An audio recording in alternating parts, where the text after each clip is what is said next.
So the way it works is contrast causes you to launch those rockets. When someone's rude to you, you prefer nicer relationships. When you get lost every time you leave the house, you launch rockets that are asking for more clarity, a greater sense of direction. When you aren't paid what you think you're worth, you are launching rockets of desire to be paid according to what you believe you are worth. When something happens in your world or in your government, you launch rockets of preference of the way you would like it to be. And all of those preferences are held for you, but cannot be realized by you in terms of manifestation until you consistently offer a vibration that matches them. So what it comes down to is you just can't complain about the absence of things you want and ever let them in. You have to find somehow, some way to become a closer vibrational match to the things that you're asking for. So we say, think about what you want. We'll say to our friends, what is it you want? And they'll say, I want to be over there. And we'll say, well, tell us about what's over there. Why does that appeal to you? And they'll say, because over here is so awful. And we say, well, now we're talking about over here again. Let's talk about over there. And they say, all right, I really want to get over there. And we'll say, well, tell us what's over there. What will it be like when you're over there? And they'll say, oh, it will be so much better than over here. And we say, in what way? And they'll say, well, let me tell you what's wrong with over here. And we say, well, we would really rather talk about what's over there. But our friends, almost all of you, are more practiced about what's over here, and so these words fly out of you. You have clever dialogue that you offer. You have stories that you've been telling for years. You have jokes that you've picked up that match the points that you're trying to make. In other words, you have points that you want to make that point out that things should be better for you, but in every moment that you're making those points, you're holding yourself vibrationally apart from the better life that is waiting for you in vibrational escrow. In other words, you just can't keep telling those stories. You just can't keep activating where you are and move to a different place. And that's why most of the people you know, maybe even you're noticing it in your own life experience, things don't change that much for you. Different places, different faces, but things keep percolating along pretty much as they have been, because most of you are offering most of your vibration in response to what you are observing. So you observe what is, you offer a vibration about what is, the universe matches what is, and then you observe what is. And then you observe what is, and you offer a vibration what is, the universe matches what is, and then you observe what is. And as you observe what is, you offer a vibration of what is, and the universe matches what is, and then you get more of what is. And then you observe what is, and then the universe matches what is, and then you complain about what the universe is doing about what you're getting, and then the universe matches more of it, and then you're getting the picture, aren't you?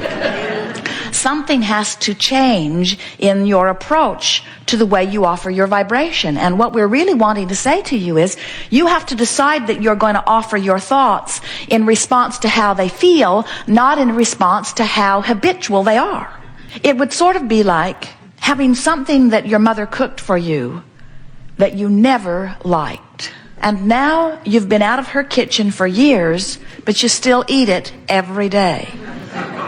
And someone says to you, you must really like that. And you say, actually, I can't stand it. And they say, then why are you eating it? And you say, what? Well, I eat it because I've always eaten it. My mother encouraged me to eat it, and so I just eat it. And your enlightened friend might say, why? If you don't like it, why are you eating it? And we're more or less putting that same question to you. These thoughts that feel so uncomfortable about physical decline or about inappropriateness of yourself or someone else, these thoughts that feel so uncomfortable, why do you continue to focus upon them and beat yourself up with them? Years ago, Jerry and Esther went to a comedian, a famous comedian at the time, Victor Borge. And at one point in his presentation, someone in the audience began to cough. And he called attention to it. And as he focused upon this coughing person, then another, and another, and another, and another, and another, and another, and another. Jerry had seen several of his presentations in years gone by. It was one of his normal routines. And Esther said, does he plant those people to cough? And Jerry said, no. They are real people in the audience that by the power of suggestion just begin to cough. And the more attention is focused upon it, the more coughing happens, until within a few minutes, the audience is coughing so much, it almost brings the presentation to a halt. It's a very interesting thing.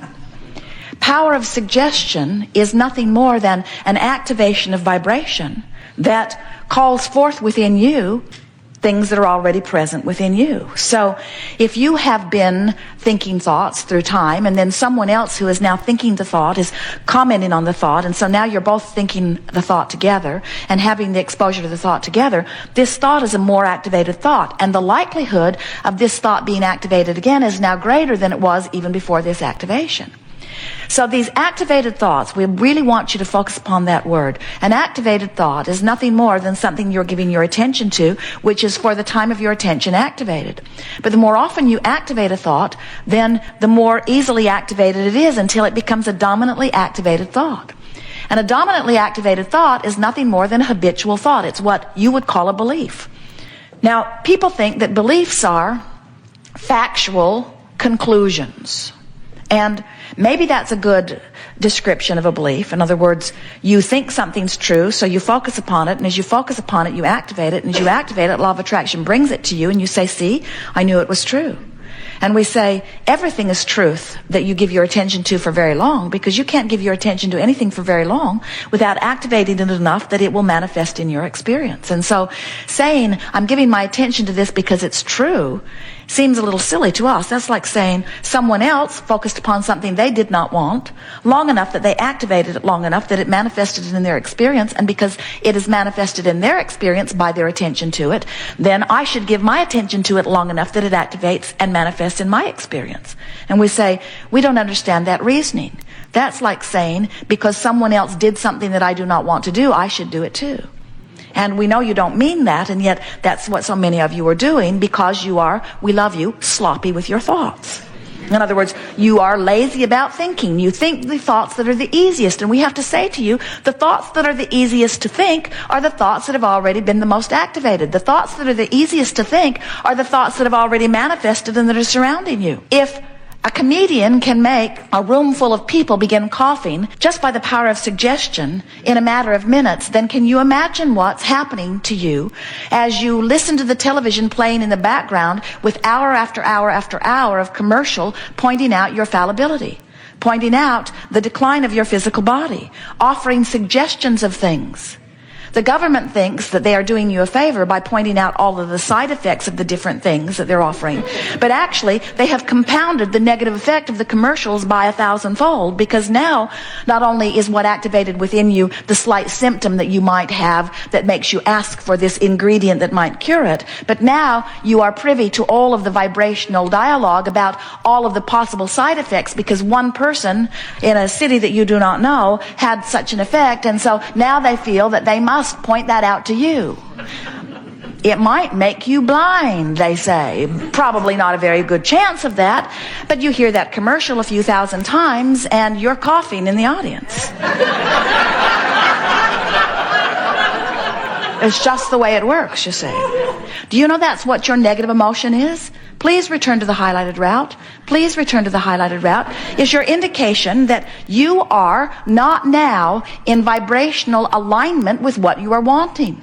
As kids, did you play the game hot and cold, where somebody knew where you were supposed to go and then they gave you guidance? You're colder, you're hotter, you're colder, you're hotter as you moved closer or further from your destination?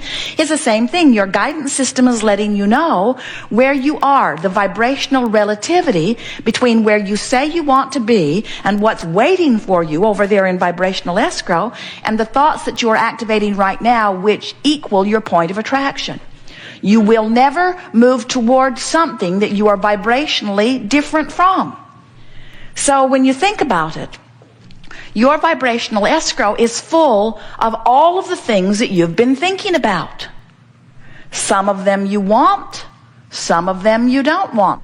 And you can tell by the way you feel whether you're moving towards something that's going to feel good when it gets there, or whether you're moving towards something that doesn't feel so good when you get there. You know, you wake up, you're sort of ornery. You don't take time to think thoughts of appreciation. You just go with the flow of ornery. You were overwhelmed when you went to bed, and you feel a little overwhelmed when you wake up. And then in that vibration, one of your kids does something that is even compounding the irritation. And before you know it, you're announcing to yourself, this is going to be another one of those days. And we say, those are the kinds of days or moments that are moving you toward a manifestation that when it gets there, you're not going to like it. And when it gets there, you're going to say, if you've not been aware of your vibration, where did that come from? Just came out of the blue, you say. And we say, no, never. You were moving incrementally before it. Now, we will say to you, and this is really worth making note of, 99.99% of every creation is complete before you see physical evidence. So you're filling your future full of all kinds of things, but you can tell by the way you feel which of those things you're moving toward that are going to please you when you get there, and which of those things that you're moving toward that are not going to please you when you get there. So our encouragement to you is to make a decision today. We'll wait for you. It's all right. Just open it up. She's trying to be very quiet, but it's not possible with that paper, is it? No reason to feel uncomfortable. There is only love and slight annoyance here.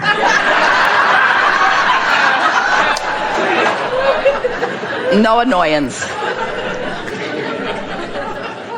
So when you realize that what's unfolding in your vibrational future is shown to you by the way you feel, then you reach a place where you really want to say, it matters how I feel. And when you make that decision that it matters how you feel, now you've activated your own personal guidance. Now you're never going to be lost in the desert again. You're never going to be disoriented again. We don't want you to fear your thoughts. You live in an environment with enormous latitude, on the brink of magnificent creation, on a platform that is based in well-being. In other words, it's not even a 50-50 chance that things will go bad for you. It's almost a sure thing that things will go wonderful for you. In fact, your legacy is one of well-being. It takes a lot of vibrational discord to go far from where you think you want to go. And you know what mixes you up about this? You see people create things like maybe a friend will die.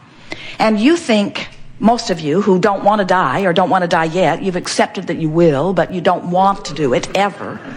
Most of you. And so most of you, as you see someone else create something that you would not want to create for yourself, you almost automatically assume that they didn't want to create it either, and therefore it was a bad thing that happened to them, and therefore it must have been miscreating.